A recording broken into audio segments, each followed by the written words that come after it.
이렇게 토요일 날 아침 하나님의 전에 나와 하나님께 기도하며 예배하는 여러분에게 하나님께서 은혜와 사랑을 넘치게 주시기를 기도합니다. 이 시간 사도신경 하심으로 10월 22일 토요일 새벽 예배를 시작하도록 하겠습니다.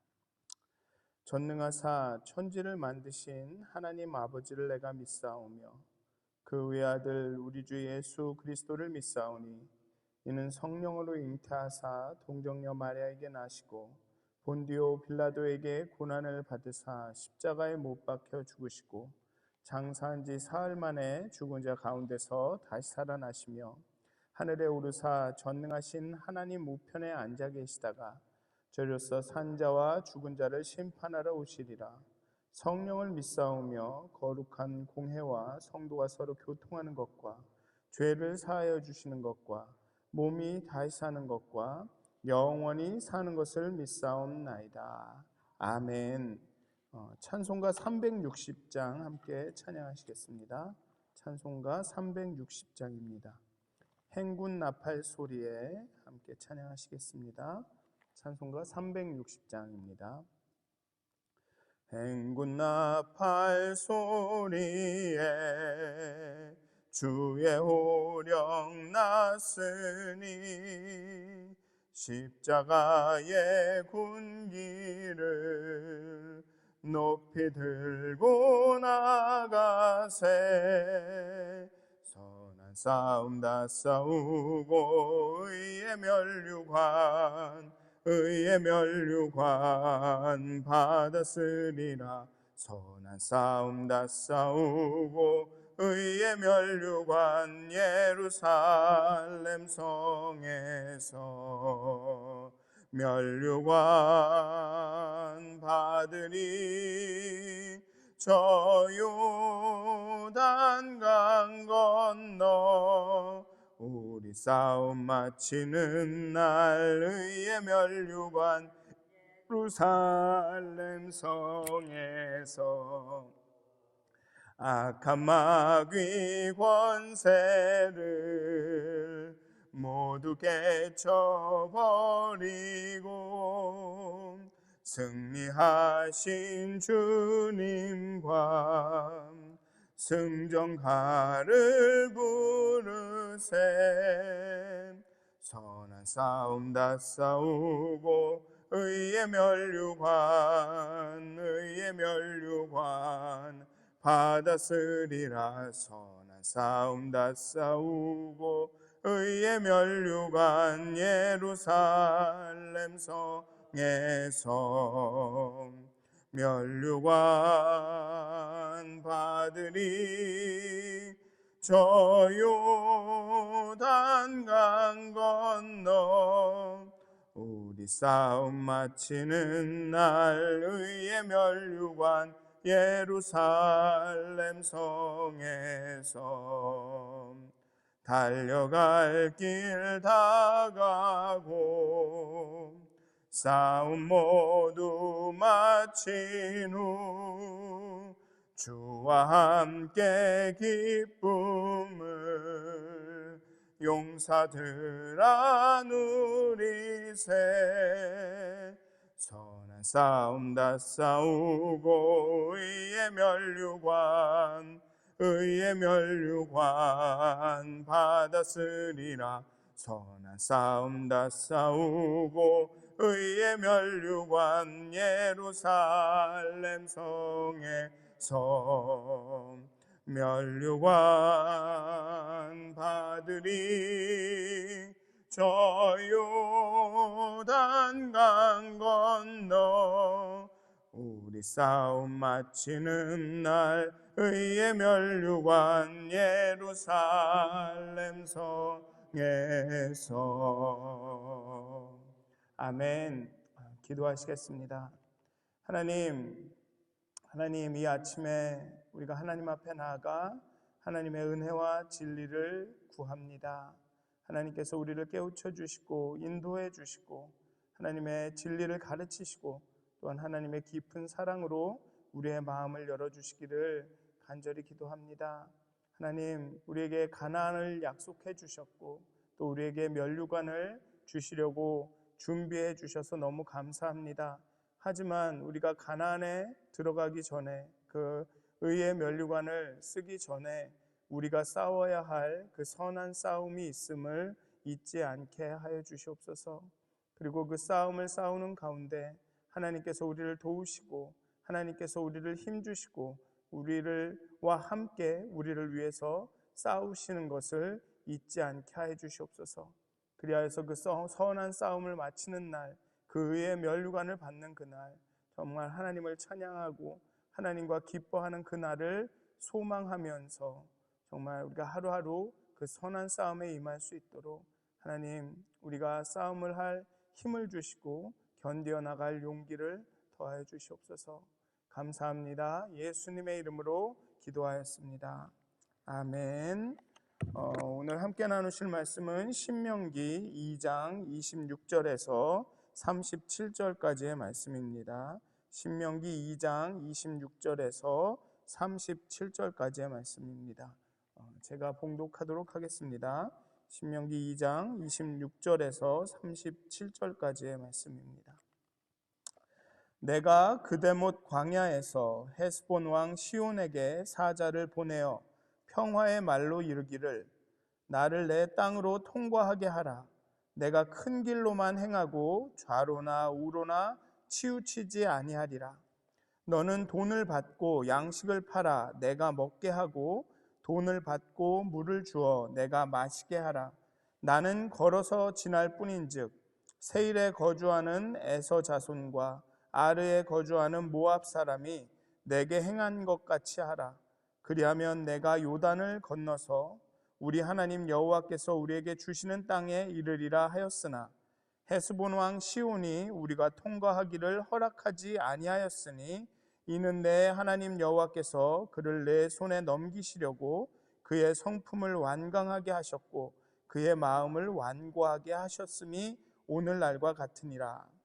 그때 여호와께서 내게 이르시되 내가 이제 시온과 그의 땅을 내게 넘기노니 너는 이제부터 그의 땅을 차지하여 기업으로 삼으라 하시더니 시온이 그의 백성을 거느리고 나와서 우리를 대적하여 야하스에서 싸울 때에 우리 하나님 여호와께서 그를 우리에게 넘기심에 우리가 그와 그의 아들들과 그의 모든 백성을 쳤고 그때 우리가 그의 모든 성읍을 점령하고 그의 각 성읍을 그 남녀와 유아와 함께 하나도 남기지 아니하고 진멸하였고 다만 그 가축과 성읍에서 탈취한 것은 우리의 소유로 삼았으며 우리 하나님 여호와께서 그 모든 땅을 우리에게 넘겨주심으로 아르논 골짜기 가장자리에 있는 아로엘과 골짜기 가운데 있는 성읍으로부터 길르앗까지 우리가 모든 높은 성읍을 점령하지 못한 것이 하나도 없었으나 오직 암몬 족속의 땅 야복 강가와 산지에 있는 성읍들과 우리 하나님 여호와께서 우리가 가기를 금하신 모든 곳은 내가 가까이 하지 못하였느니라. 아멘. 네, 이제 이스라엘 백성이 하나님께 거역하고 불순종한 후에 이스라엘 광야에서 40년을 방황하다가 이제 오랫동안 거하였으니 이제 북상하라, 북쪽으로 가라라는 하나님의 말씀에 따라서 이제 북상 중입니다. 사해 아랫부분에서 이렇게 방황하다가 이 북상하라는 북쪽으로 가라는 명령을 듣고 사해의 오른쪽을 이렇게, 그러니까 사해를 왼쪽으로 두고 오른쪽으로 거쳐서 이렇게 올라가면서 에돔과 모압과 암몬의 지역을 쭉 지나가게 되어 있습니다. 그런데 하나님께서는 에돔과 모압과 암몬과는 싸우지 말고 그냥 평안히 지나가라고 하셨고 이제 이 아모리 족속이 있는 땅에 이르렀습니다. 이 아모리 족속이 있는 땅은 어디냐 하면 사해가 끝나고 요단강과 이어지는 그 부분, 그 지역에 있는 데가 아모리 땅인데요. 이 아모리 땅은 넓은 지역에 왕이 여럿이 있었습니다. 여러 왕이 같은 아모리 족속이지만 그 각 지역에 따라 이렇게 왕을 세워서 그 넓은 지역을 분할해서 통치하고 있었습니다. 그러니까 군사적으로는 동맹해서 같이 싸우지만 그 그 행정적으로는 각 지역마다 왕이 있어서 그 지역을 다스리고 있죠. 그래서 여기 보면 이 헤스본 왕 시온, 즉 아모리 족속의 한 왕이었습니다. 그리고 다음 3장에 나오는 바산 왕 옥, 이게 다 아모리 족속인데 시온은 조금 아랫지 지역을 다스리던, 이 헤스본 지역을 다스리던 아모리 족속의 왕이었고, 이 옥은 조금 북쪽에 있는 바산 지역을 다스리던 이 아모리 족속의 왕이었습니다. 근데 하나님은 이제 요 앞부분에 25장, 24장 25절 24절 25절을 보면 하나님께서는 아모리 사람 시온과 바산 왕 옥을 이스라엘에 넘겼다. 그러니 전쟁하여서 싸워서 그 땅을 차지하라고 합니다. 이상하게 시온과 옥과는 이 헤스본과 바산과는 전쟁을 해서 싸워서 그 땅을 차지하라고 합니다. 에돔과 모압과 암몬을 지날 때는 그런 말씀을 하지 않으셨는데 이 시온과 즉 아모리 족속의 땅을 지날 때는 싸워서 그 땅을 차지하라고 말씀하십니다. 오늘 본문도 그렇고 다음 주 이 화요일 날 볼 3장의 본문을 보면 시온과 옥은 이스라엘의 길을 막았습니다.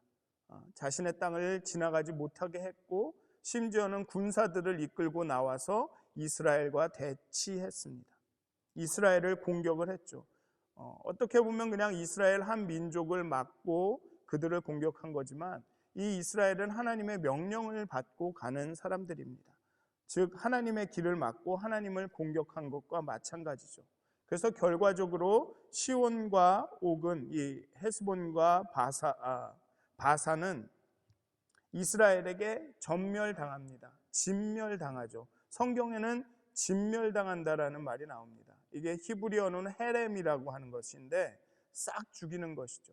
심지어는 노인과 아이들까지 여자들까지 싹 죽입니다. 한 사람도 남기지 않고 다 죽입니다. 그리고 거둬들인 전리품은 하나님의 여호와의 곳간에 두고 하나님께 바칩니다. 이 헤렘 전쟁이라는 것은 모든 것이 하나님의 것이다라는 의미를 갖고 있습니다. 그런데 현재적인 관점에서 볼 때는 헤렘 전쟁은 굉장히 반인권적이고 반인륜적이죠. 아이들과 여인들, 남자들뿐만 아니라 아이들과 여인들, 노인들까지 싹 죽이는 것이니까요.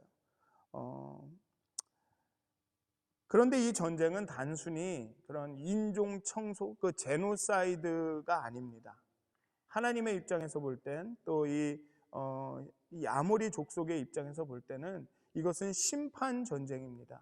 하나님을 섬기지 않고 우상을 섬긴 아모리 족속에 대한 심판이죠. 아시리아와 페르시아와 바벨론을 사용하셔서 이스라엘 우상 숭배를 하던 이스라엘을 심판하시고 그 책망하셨던 것과 똑같이 이스라엘을 사용하셔서 지금 아모리 족속을 심판하고 계시는 것입니다. 또 그런 심판 전쟁이기도 하지만 그렇다고 해서 현재에도 이런 전쟁이 가능하다는, 이렇게 전쟁해야 한다는 말은 아닙니다. 여기서 우리가 배워야 할 것은 무엇이냐면 하나님은 심판하신다는 것이죠. 하나님은 심판하시는 하나님이시라는 것입니다. 그게 단순히 크리스찬뿐만 아니라 믿지 않는 사람들도 하나님께 불순종하고 하나님을 거역한 것은 언젠가는 심판을 당하게 된다는 것입니다. 그리고 더 나아가서 이스라엘의 입장에서 보면 이러한 헤렘 전쟁은 어떤 것을 가르쳐 주냐 하면 하나님께서는 성결함을, 거룩함을, 세상과 구별됨을, 세상과 섞이지 않는다는 것을 요구하신다는 거죠. 가나안에 들어갈 때 하나님은 이스라엘에게 가나안에 있는 모든 족속을 진멸하라, 헤렘하라라고 말씀하십니다. 그것은 그냥 사람이 싫고 이 민족들은 그냥 다 미우니까 다 죽여야 한다는 뜻이 아니라 가나안의 문화에 이스라엘이 잘 적응할 것이라는 것을, 가나안의 문화를 받아들일 것이라는 것을 하나님은 아셨던 거죠. 그러니 그것을 싹 청소하고 깨끗하게, 순수하게, 순전하게 100% 순도로 시작하여야 한다라는 이야기를 하는 것입니다. 지금 보면 이 헤렘이라는 전쟁이 너무 끔찍하고 잔인하게 보이지만 그 배후에 있는 의미는 그런 것이라는 것이죠. 하나님은 심판하시고 하나님은 우리가 순도 100%의 거룩함과 그 성결함을 요구하시고 원하신다라는 것입니다. 이스라엘이 또 하나는 이스라엘이 하나님의 말씀을 듣지 않고 불순종했지만 하나님은 여전히 이스라엘 편에 서서 이스라엘을 위해서 싸우신다라는 것을 또 이 헤렘 전쟁은 보여주고 있습니다. 하나님은 심판하시고 거룩함을 요구하시고 그렇지만 때로 이 불순종하고 말씀을 듣지 않는 자들을 위해서도 여전히 싸우고 계신다라는 것을 이 헤렘 전쟁은 보여주고 있습니다. 그런데 여기서 조금 흥미로운 것은 하나님은 시온과 더불어 그 땅을 차지하라고 싸워서 전쟁을 해서 차지하라고 하십니다. 그리고 결과적으로 시온 왕이 그 이스라엘이 자신의 땅을 지나가는 것을 허락하지 않고 군사를 이끌고 나와서 이스라엘을 공격함으로써 결국은 전쟁을 행하게 되고 그 전쟁을 통해서 진멸하고 땅을 차지하게 됩니다. 그런데 재밌는 것은 오늘 본문의 시작하는 부분을 보면 모세는 처음엔 싸우지 않고 싸우는 것 대신에 협상을 택합니다. 평화의 말로 제안을 합니다. 좌로나 우로나 치우치지 않고 나는 한 길만 가겠다. 에돔을 지날 때처럼 물과 음식을 돈을 냈고 사 먹겠다 라고 합니다. 싸워서 땅을 차지하라고 말씀하셨는데 모세는 가서 화평을 전하고 평화 협정을 맺고 그렇게 평화롭게 지내가려고 합니다. 이게 하나님의 말씀을 어긴 건가요? 하나님께 불순종한 걸까요? 이제 신명기 20장 10절에 가면 이런 말씀이 나옵니다. 내가 어떤 성읍으로 나아가서 치료할 때에는 그 성읍에 먼저 화평을 선언하라. 이 20장 10절에 나온 이 말씀이 앞으로 이 이스라엘 백성이 가나안에 들어가서 그 전쟁을 치를 때 어떤 그 교전 규칙이 됩니다. 항상 그쪽이 먼저 공격하기 전에는 평화를 전하고 그 다음에 그 평화 협정이 이루어지지 않았을 때는 전쟁을 해서 싸워서 그 땅을 차지하죠. 이 신명기 20장 10절에 따르면 모세의 행동은 굉장히 적절한 거죠. 먼저 평화를 선언하는 것.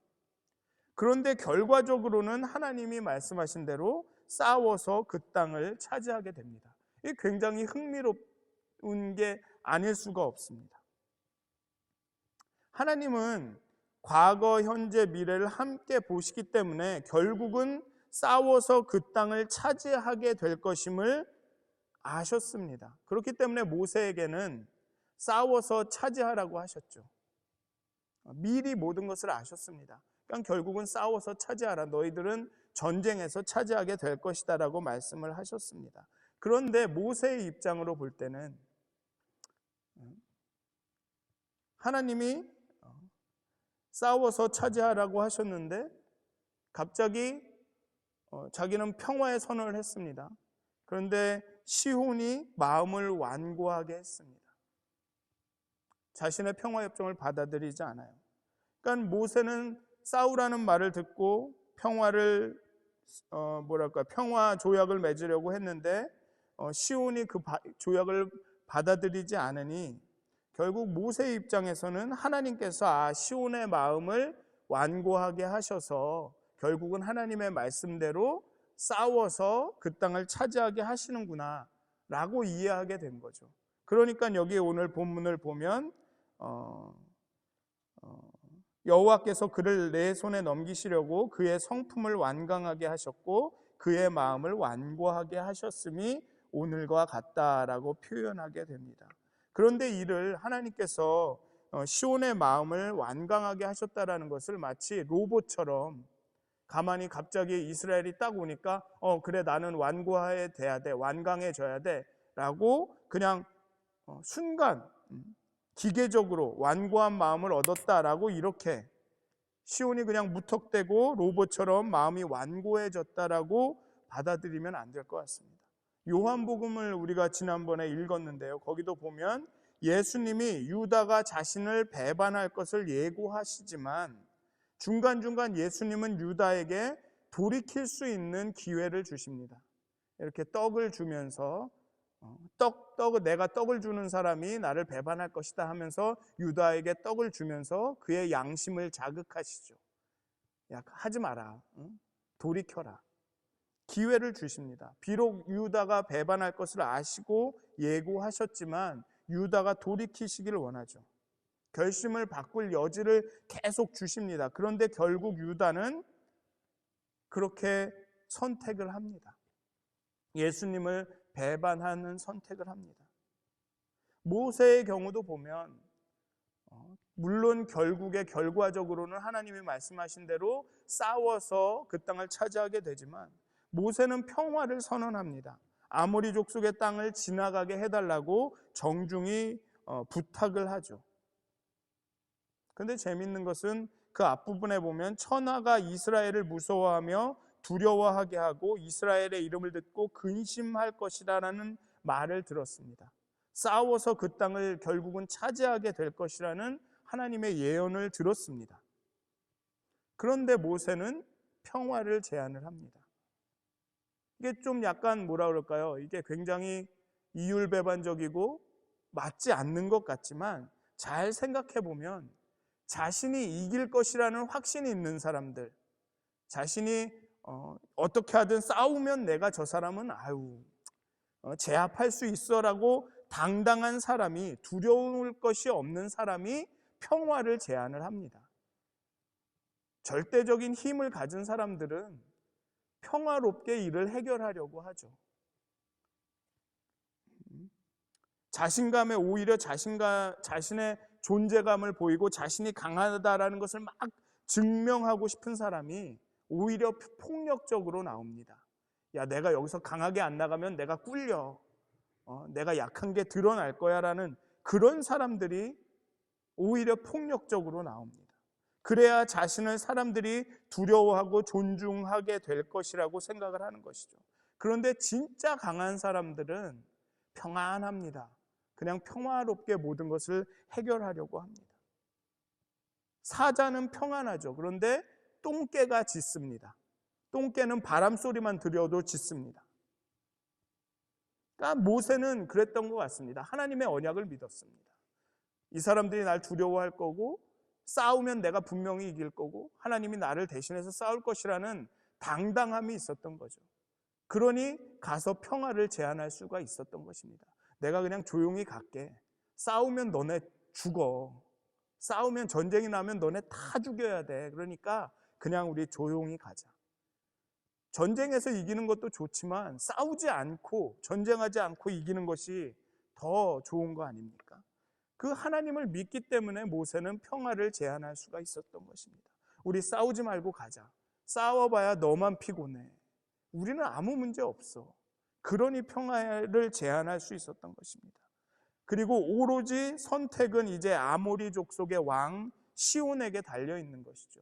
그 평화 제안을 받아들이느냐 아니면 거부하느냐에 따라 시온의 그 아모리 족속의 헤브론의 운명이 달려있는 것입니다. 그냥 애초부터 마음이 완악한 게 아닙니다. 하나님의 마음을 완고하게 하셨다 하지만 이는 단순히 최면에 걸린 사람처럼 그냥 뿅 하고 마음이 완고해진 것이 아니라 나중에 내가 누구지? 내가 왜 이스라엘하고 싸웠지? 누구 때 이런 상태가 아니라는 것입니다. 이런 완고함이 아니라 시온은 자신의 선택을 한 것입니다. 하나님이 시온이 그런 선택을 할 가능성이 많다고 그래 너네들은 싸워서 그 땅을 차지하게 될 거라고 얘기를 하셨지만 시온이 이스라엘에 대적해서 전쟁을 일으킬 것이라는 것을 그 가능성이 짙다라는 것을 아셨지만 그럼에도 선택지를 주어서 그런 선택을 하지 않을 가능성도 열어주셨던 것입니다. 기회를 주셨던 거죠. 살아남을 헤렘의 전쟁에 의해서 진멸되지 않을 기회를 주셨습니다. 모세를 통해서 그런 기회를 주신 거죠. 너네 싸우면 죽는데 자 모세가 이렇게 평화를 제안할 때 이 평화 제안을 받아들여. 그럼 살 수 있어. 그런데 시온은 결국 하나님이 예상한 그런 선택을 합니다. 유다와 마찬가지로. 그리고 결국은 진멸을 당하게 됩니다. 신명기를 비롯한 이 히브리 성경, 즉 구약 성경의 특징은 무엇이냐 하면 하나님의 뜻과 의미와 목적과 인간의 책임 있는 선택을 모두 똑같은 정도로 강조한다라는 것입니다. 하나님이 언약하셨고 그 언약에 따른 인간의 그런 순종, 행동, 이 두 가지가 끊임없이 강조된다는 것입니다. 하나님은 그 언약을 신실하게 지키시는, 언약한 것은 죽기까지 지키시는 하나님이시고 이스라엘 백성은 그 언약을 믿고 순종하고 따라야 하는 것이죠. 그런데 이스라엘이 그러지 못하기 때문에 계속 벌을 받고 혼나는 이야기가 성경에 계속 나온다는 것입니다. 역사는 하나님의 섭리와 인간의 선택의 신비로운 결합입니다. 어느 쪽도 다른 쪽을 배제한 채 독립적으로 작동하지 않습니다. 그렇다고 하나님의 역사의 지분이 50%고 인간이 50%라는 말이 아닙니다. 하나님은 모든 것을 100%로 주권적으로 일하시지만 인간의 결단과 행동 없이는 일하시지 않는다라는 것입니다. 아니, 하나님의 일하심이 드러날 수가 없다라는 것입니다.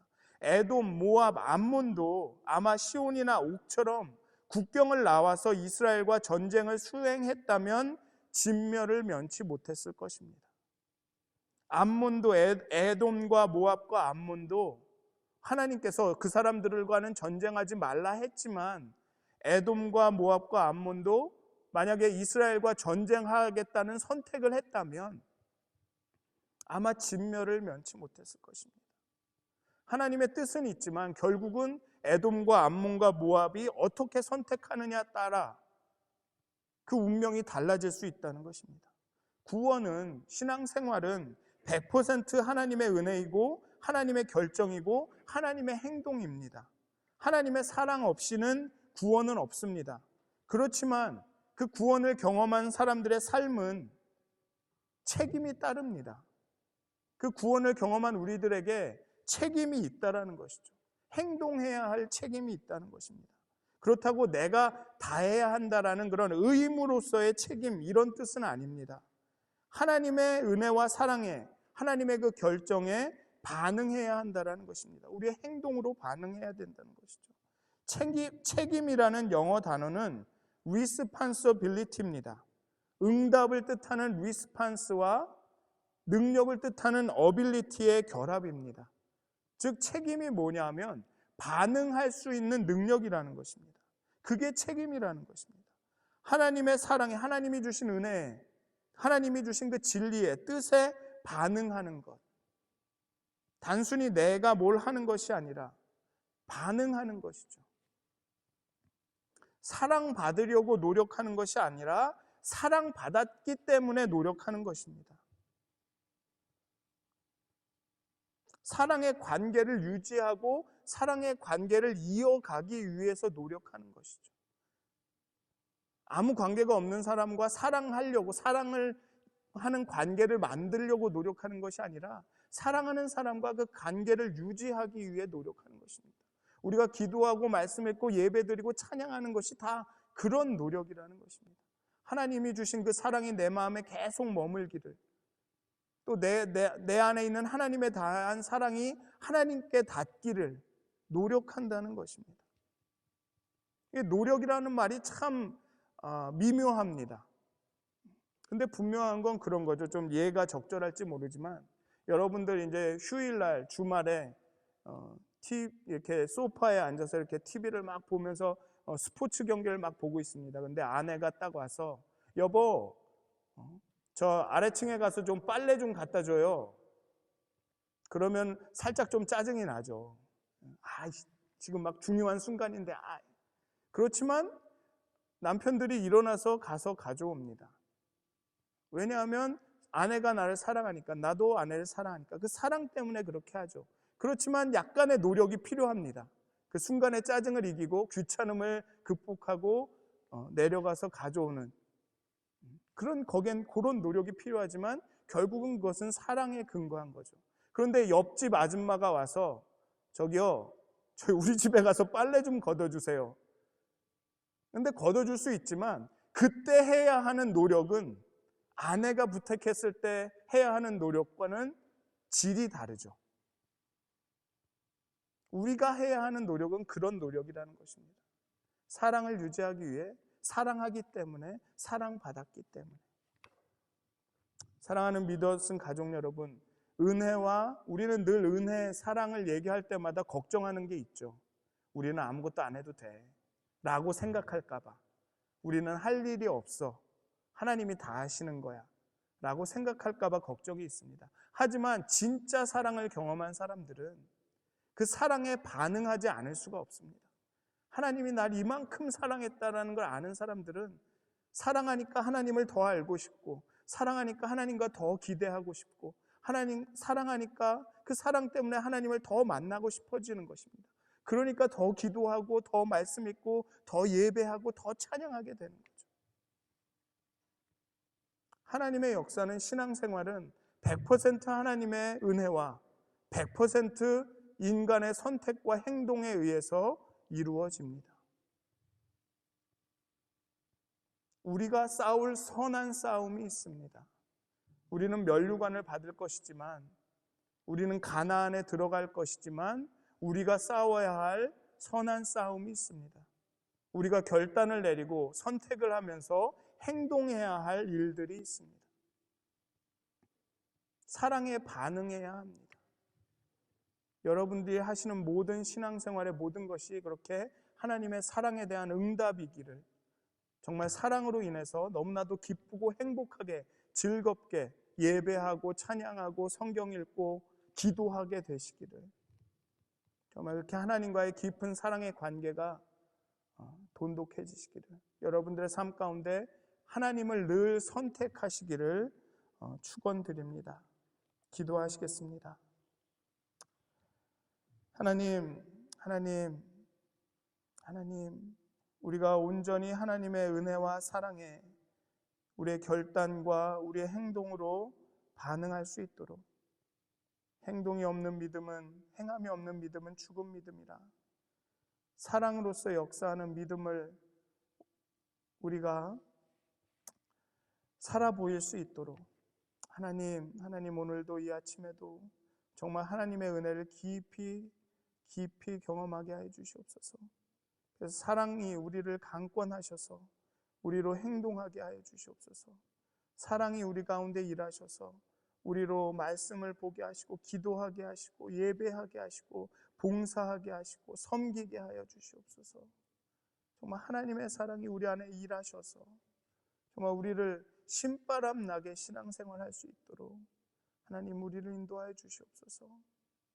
하나님의 섭리와 우리의 그 결단이, 우리의 행동이 함께 일할 수 있도록 하나님 우리의 잠자는 영혼을 깨워주시고, 우리의 무뎌진 마음을 민감하게 하셔서 정말 하나님이 일하시니 나도 일한다 하신 예수님처럼 하나님과 함께 일할 수 있도록 하나님 우리를 인도하여 주시옵소서. 감사합니다. 예수님의 이름으로 기도하였습니다. 아멘. 하늘에 계신 우리 아버지여, 이름이 거룩히 여김을 받으시오며 나라의 마옵시며 뜻이 하늘에서 이루어진 것 같이 땅에서도 이루어지이다. 오늘날 우리에게 일용할 양식을 주옵시고, 우리가 우리에게 죄 지은 자를 사하여 준 것 같이 우리의 죄를 사하여 주옵시고, 우리를 시험에 들게 하지 마옵시고 다만 악에서 구하옵소서. 나라와 권세와 영광이 아버지께 영원히 싸움나이다. 아멘.